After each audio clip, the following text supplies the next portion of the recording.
ये टूरिज्म यहाँ का सबसे बड़ा उद्योग है और टूरिज्म के लिए 50 tourist destination sites in India will be developed in partnership with states through the challenge mode PPP।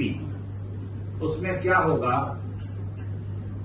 Skill development programmes youth के लिए, जो हॉस्पिटैलिटी सेक्टर के लिए, हॉस्पिटैलिटी मैनेजमेंट के लिए बहुत जरूरी है।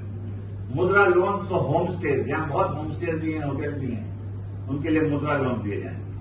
परफॉर्मेंस लिंक्ड इंसेंटिव स्टेट्स को, जो कुछ मानक पूरे करेंगे, जो इफेक्टिव टूरिस्ट डेस्टिनेशन हैं, जहां मैनेजमेंट होगा, टूरिस्ट एमिनिटीज होगी, क्लीनलीनेस होगा, मार्केटिंग एफर्ट्स होंगे, जो राज्य ये चीजों पे मानक पूरे करेंगे वो ये 50 टूरिस्ट डेस्टिनेशन में आएगा। उसमें गोवा तो नंबर 1 ही समझ लीजिए आप। ई वीजा फैसिलिटीज होंगी, जो आना चाहते हैं विदेशी पर्यटक हमारे, उनको स्ट्रीमलाइन किया जाएगा। क्रूज टूरिज्म को एक्सपेंशन किया जाएगा। आपका वीजा वेवर्स की मैं बता चुका हूं। All beaches, heritage and eco tourism sites of Goa to be redeveloped and renovated in the PPP mode. Loan to develop ecotourism resorts and other facilities in stays, including homestays.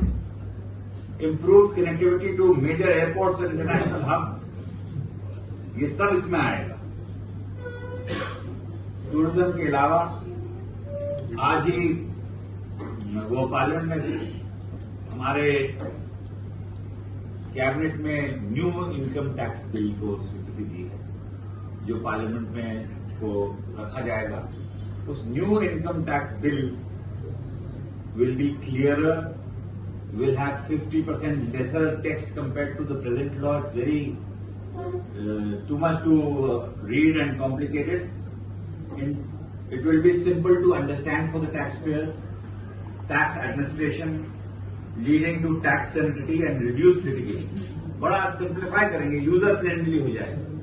तो वो अभी के बारे में ज्यादा चर्चा नहीं कर सकते, मगर ये मोदी सरकार ने इसकी घोषणा बजट में की है, निर्मला जी ने।